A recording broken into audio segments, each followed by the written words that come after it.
بسم اللہ الرحمن الرحیم۔ یہ کلپ نمبر 15 ہے اور آج ہم انشاءاللہ سورہ بقرہ کی آیت نمبر 30 کا ترجمہ اور مختصر تفسیر اور فرشتوں کے بارے مفصل طور پر جانیں گے۔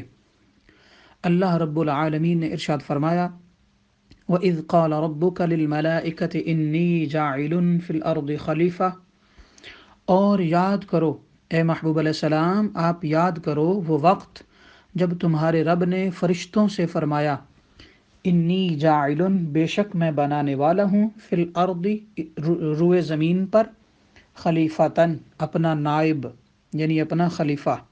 قالوا اتجعل فیہا من یفسد فیہا ویسفک الدماء، تو فرشتے بولے کیا ایسے کو نائب کرے گا جو ان میں فساد پھیلائے گا اور خون ریزیاں کرے گا؟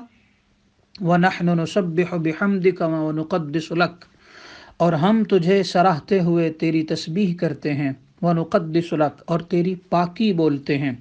قَالَ إِنِّي أَعْلَمُ مَا لَا تَعْلَمُونَ، تو اللہ تعالیٰ نے جواباً ارشاد فرمایا، مجھے معلوم ہے تم نہیں جانتے۔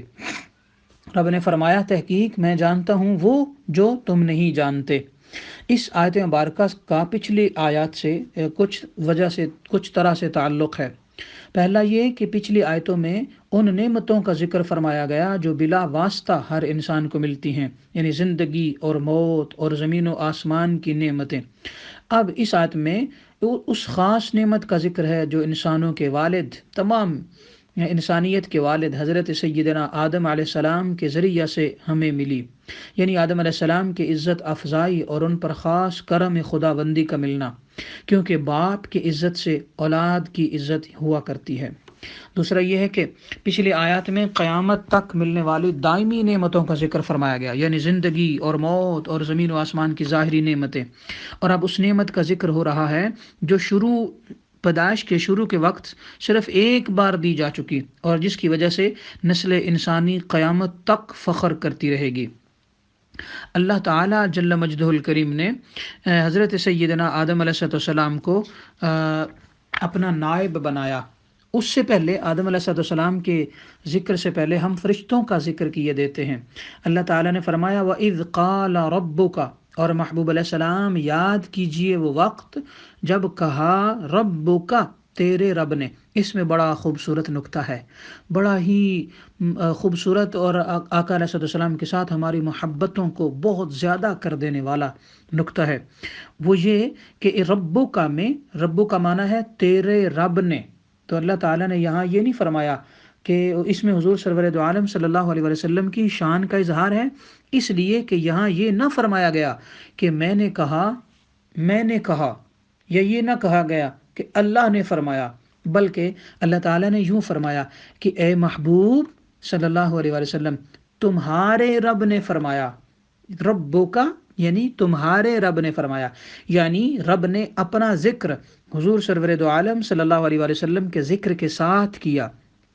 اس میں یعنی اس جز میں اس طرف بھی اشارہ ہے کہ یہ سب کچھ حضور صلی اللہ علیہ وسلم کے لیے ہو رہا تھا، چونکہ آپ کو پیدا کرنا منظور تھا، اس لیے یہ سارے انتظامات ہوئے، جیسے کہ پھول حاصل کرنے کے لیے سارا باغ لگایا جاتا ہے۔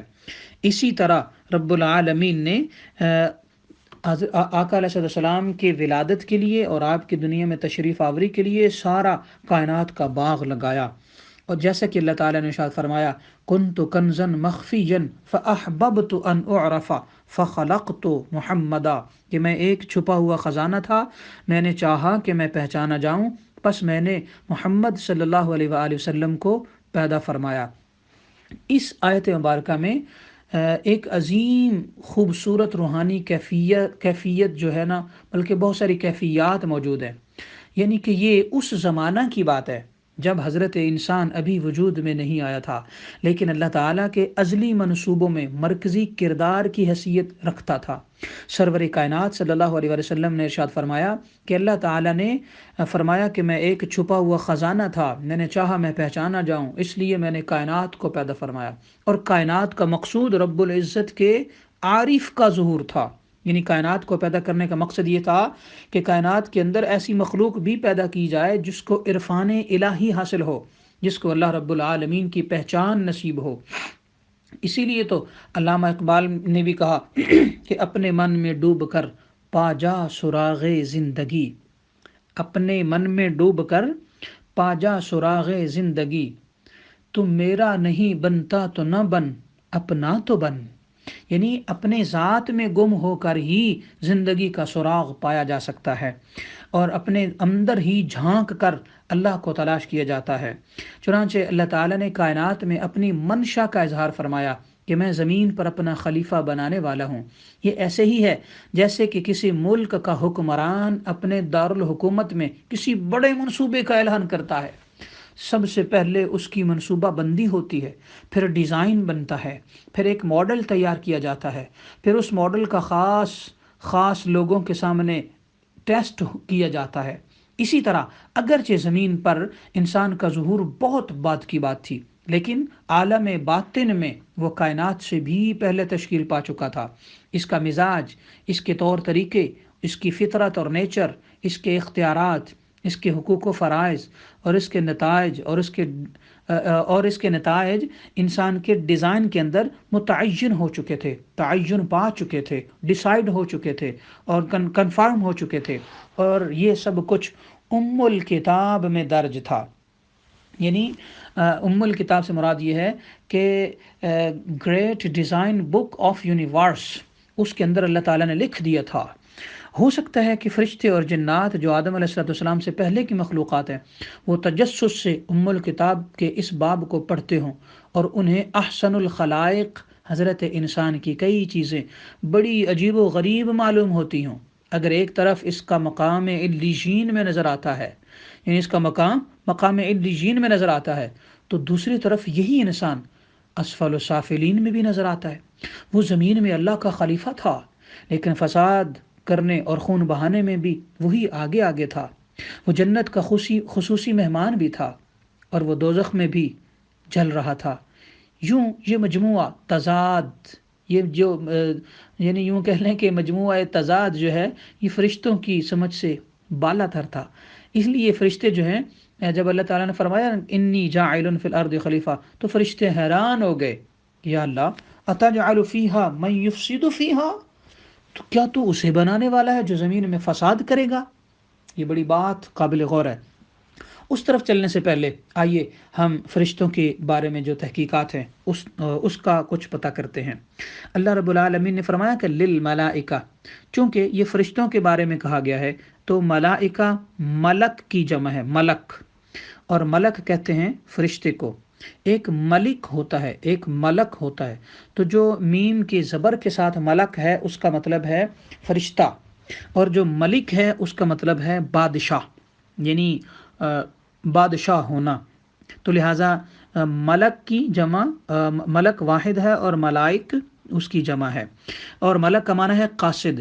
چونکہ فرشتے اللہ تعالیٰ اور اس کے پیغمبروں کے درمیان وحی لانے کے قاصد ہوتے ہیں اور اس دنیا میں رحمتیں اور عذاب لے کر آتے ہیں، اس لیے انہیں ملک کہتے ہیں۔ اب فرشتے کی حقیقت جانتے ہیں۔ فرشتے کی حقیقت یہ ہے کہ یہ نوری جسم ہوتا ہے، یہ نوری اجسام ہیں، مختلف شکل بدل سکتے ہیں، بہت طاقتور ہیں، عالم ملکوت میں سے ہیں۔ ان کی کثرت کا یہ حال ہے کہ تفسیر روح البیان اور دیگر تفاسیر نے فرمایا کہ انسان جنات کا 10واں حصہ ہیں، اور جن و انس خشکی کے جانور ان سے زیادہ ہیں، تو یہ ان کے 10واں حصہ ہیں، اور یہ سب مل کر تمام پرندوں کا 10واں حصہ ہیں، اور یہ سب مل کر دریائی جانوروں کا 10واں حصہ ہیں، اور یہ سب مل کر زمین کے فرشتوں کا 10واں حصہ ہیں، اور یہ سب مل کر آسمان کے فرشتوں کا 10واں حصہ ہیں، اور وہ سب کے سب مل کر دوسرے آسمان کے فرشتوں کا 10واں حصہ ہیں۔ اسی طرح 7ویں آسمان تک یہ اللہ نے ترتیب رکھی ہے۔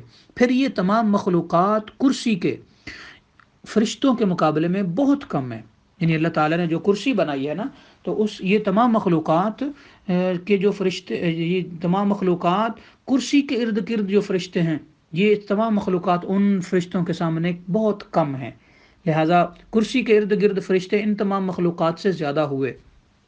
تو وہ سب مل کر عرش اعظم کے ایک پردے کے فرشتوں کے مقابلے میں جو ہے وہ کم ہیں۔ اسی طرح یہ بھی بات ذہن میں رہنی چاہیے کہ عرش اعظم کے 6 لاکھ پردے ہیں اور ہر پردے پر اسی قدر ملائکہ موجود ہیں جیسے کہ بیان کیا گیا۔ پھر یہ مخلوق تمام ان فرشتوں کے مقابلے میں جو عرش اعظم کے آس پاس گھومتے رہتے ہیں ایسے ہیں جیسے دریا کے مقابلے میں قطرہ۔ اللہ، ان کی تعداد اللہ ہی جانتا ہے۔ یہ تمام فرشتے اللہ کے مطیع بندے اور ہر دم اس کی عبادت میں مشغول رہنے والے ہیں، جس سے معلوم ہوا کہ سب سے بڑی مخلوق فرشتے ہی ہیں۔ قرآن مقدس میں بھی بجا فرمایا گیا ہے اور بار بار فرمایا گیا ہے، وَمَا يَعْلَمُ جُنُودَ رَبِّكَ إِلَّا هُوَ، یعنی رب کے لشکروں کو صرف وہی جانتا ہے۔ اسی جگہ تفسیر کبیر یعنی تفسیر روح البیان کے ساتھ ساتھ تفسیر کبیر عالم اسلام کی بہت بڑی تفسیر ہے، اس کے اندر فرمایا گیا کہ حضور سرور دو عالم صلی اللہ علیہ وسلم نے معراج میں ایک جگہ فرشتوں کی قطاریں جاتی ہوئی دیکھیں۔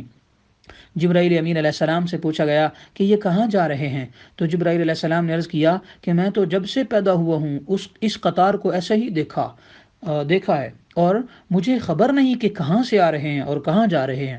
ہاں، جو فرشتہ ایک بار گزر جاتا ہے وہ دوبارہ لوٹ کر واپس نہیں آتا۔ تو حضور علیہ السلام نے ارشاد فرمایا چلو ان سے پوچھتے ہیں۔ چنانچہ ان میں سے ایک سے سوال کیا گیا، یعنی ایک فرشتے سے آقا علیہ السلام نے ساتھ تھے اور جبرائیل علیہ السلام نے پوچھا کہ تیری عمر کتنی ہے؟ تو اس نے جواب دیا مجھے تو خبر نہیں اور میں نہیں جانتا کہ میری عمر کتنی ہے، ہاں مجھے اتنا پتا ہے کہ اللہ تعالی ہر 4 لاکھ سالوں کے بعد ایک تارہ پیدا فرماتا ہے اور میں نے 4 لاکھ تارے پیدا ہوتے ہوئے دیکھے ہیں۔ سبحان اللہ۔ تو یہ فرشتوں کے بارے معلومات ہیں اور میں یہاں پر ہی اپنی بات کمپلیٹ کرتا ہوں، اور فرشتوں کے بارے معلومات اگلے ہی کلپ میں انشاءاللہ آتے ہیں جو آج کی شام کی کلاس میں بیان کیا جائے گا۔ اللہ تعالی ہمیں ایسا کر دے کہ ہم فرشتوں سے بھی ایسے اعمال ہمیں اللہ تعالیٰ پیدا کر دے کہ ہم رشک ملائکہ بندے بن جائیں۔ آمین۔ وما علیہ الا البلاغ۔